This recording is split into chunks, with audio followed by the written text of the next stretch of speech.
This course from the Fraser Institute. We're getting poorer. GDP per capita in Canada and the OECD 2002 to 2060. So this is GDP per capita instead of just GDP, which seems to be going up. Like but which is probably just because we're cramming, more people into this bitch. Yeah, we should do GDP per capita minus 2 million. The GDP is up, but the GDP per capita is down. Well, if we took 2 million people out of the equation, then the GDP per capita would be better. Oh, yeah, right. Sorry, yeah. That'd be opposite. So we'll get down into it, but here's some sort of the main hits. This research bulletin examines historical and projected trends in the growth of Canada's GDP per capita and compares these trends to those in peer countries in the OECD.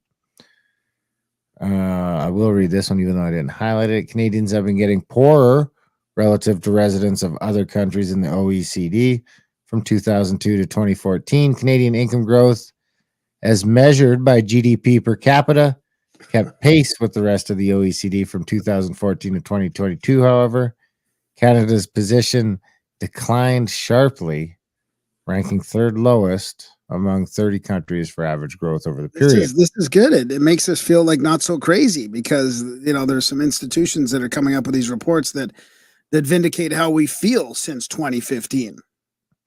Looking forward to 2060, Canada's projected average annual growth rate for GDP per capita, 0.78%, is the lowest among 30 OECD countries. So what are all these consultants even doing? Why are they just destroying that? See, this is why it feels like purposeful. The root cause of Canada's declining long-term growth in GDP per capita, recent and projected, is very low or negative growth in labor productivity, reflecting weak investment in physical and human capital per worker. That's like my life, dude. I like that. I'm like a triple whammy of this because I like work for a place that is interested in fucking investing any money in worker capital either, fucking carry it.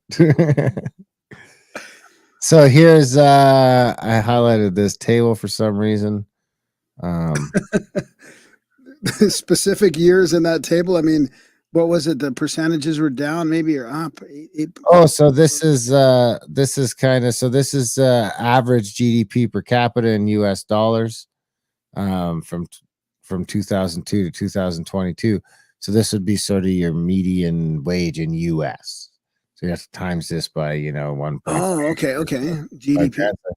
So the average for the OECD countries in 2002 is 36,730 per year. Okay. And ours was 39,871. So we were 8.6% above everyone else. 22 years ago, right? So 22 years ago. Okay. 2008, we were 40. So, but you'll notice there's a trend here where we're just sort of carrying out around $3,000 ahead of everyone else up until around 2000, and it starts going down sharply, seemingly as soon as Trudeau was elected. 2008, 43,099 in Canada, 45,003 in the average for the rest of the OECD, which puts us 6.4% better.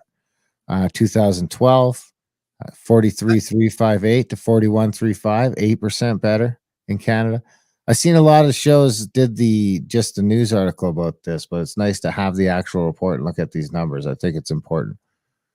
Well, because it seems like they're lining it up with the average. I mean, really getting down to 2020, 2022, we're right on nose with the average. So, I mean, it's hard to complain about that in a lot of ways. Like, it's like they want us to be the average.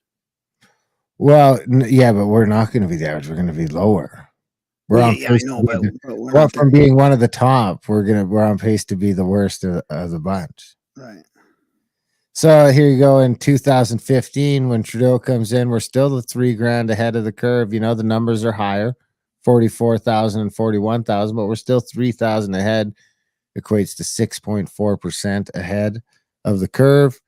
Then in 2016, that goes down to 4.8%. 2017, 4.4. 2018, 3. This is before COVID, pre-COVID, no pandemic to blame. These should be the glory days. 4.4%, 2017, 2018, 3.9%, 2019, 3.2%, 2020, 1.4%.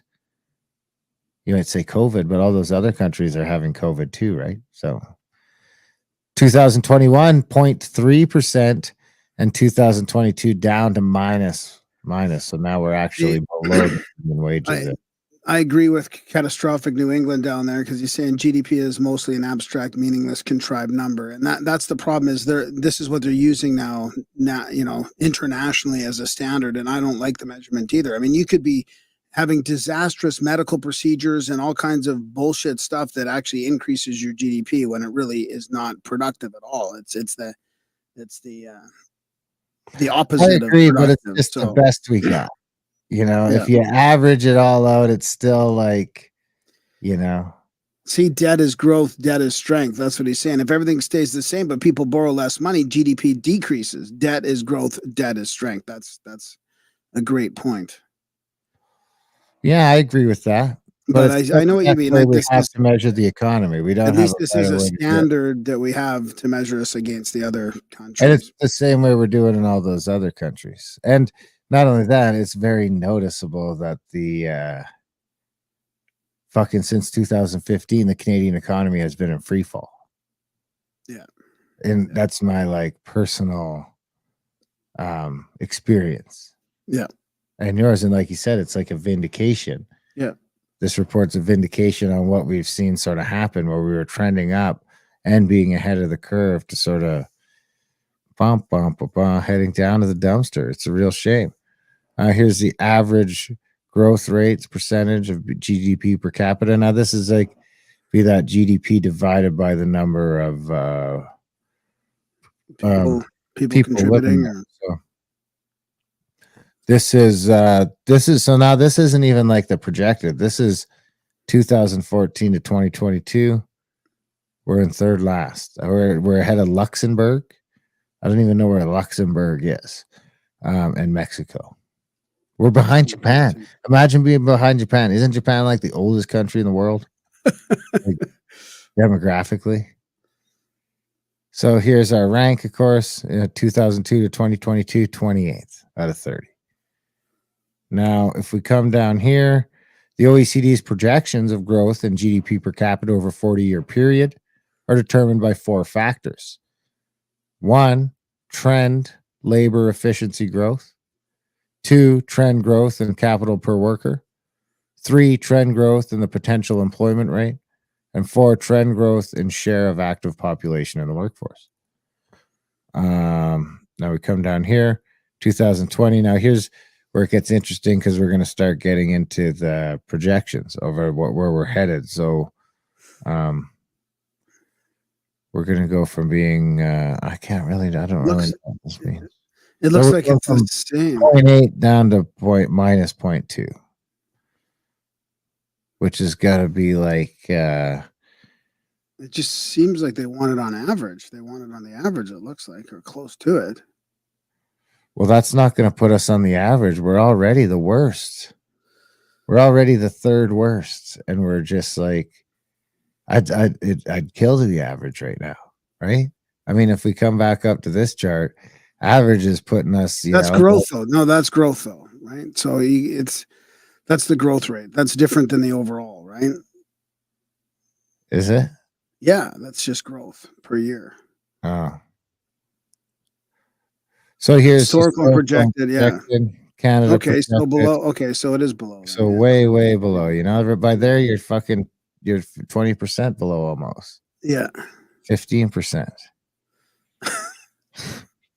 We're like Mexico, bro. We're headed. It's gonna be like pesos here. I remember when I was in Mexico. It's just cold. Mexico, but really north, cold. Mexico south. There's cold Mexico and hot Mexico. Have your pick.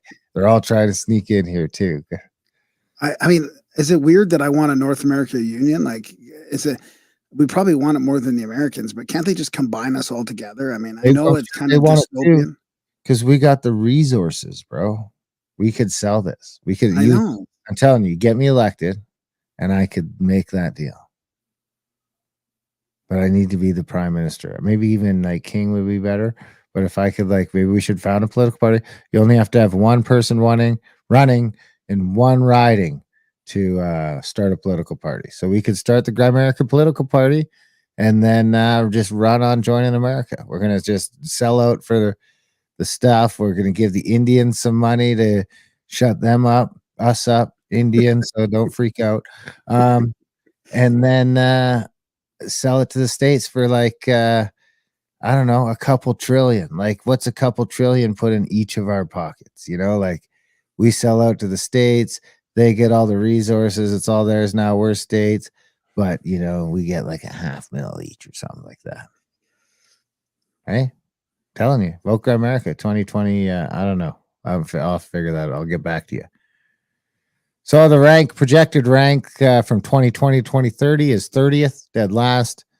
And 2030 to 2060, still 30th, dead last. Behind Germany, behind Hungary, behind Korea, behind Poland, behind Sweden. Yeah, I just don't like the competition aspect here. I mean, who do you think is number one? Ireland? Turkey, baby. Turkey.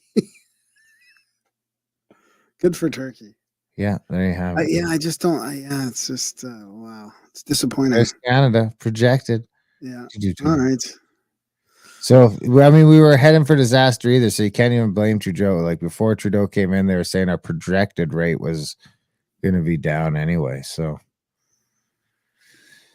conclusion: Canada's performance on GDP per capita has been in decline relative to that of the members of the OECD, as well as key allies and trading partners over the past several years. Available projections suggest this could dramatically worsen going forward, with Canada having the worst projected growth in GDP per capita among OECD countries. While the challenge going forward is substantial, several policy options exist that can help encourage growth, boosting productivity through reduced regulation, yes fucking please, and barriers to international and interprovincial trade, yes please. Maybe no Chinese shit anymore. Encouraging innovation and entrepreneurship, tax reform aimed at improved tax competitiveness, and a stronger investment in climate. Come on, you guys, you had me, and you just lost the room. As well as reduced size of government. All right, I'm back on board. Are a few of the actions that should be taken. Government across the country should begin to immediately enact these bold reforms that will tackle Canada's ongoing growth crisis. Now, for the record, I tend to agree with that the best way to do this is just to sort of completely cut almost all regulation and corporate taxes. I think that's the only way to pull up right now. I don't think that's going to happen. But remember, we're talking about before, if you were a king for a day, how would you change it? I think that's how I would do it. I would just like cut the personal tax rate almost, down by like 30%. I would start incentivizing children. It's kind of like what Hungary's doing. You get a 25% tax reduction for each child you have up to 4, then you don't pay taxes anymore. Or something like that, Maybe you need some sort of taxes, but not payroll taxes. We managed to run this bitch without income taxes for a long time before the war, and then we just started and never looked back. That's both countries, America and Canada, were both able to operate without income tax before World War I. So, that'd be one way to do it, I think, and just cut corporate and personal taxes so that people can keep moving.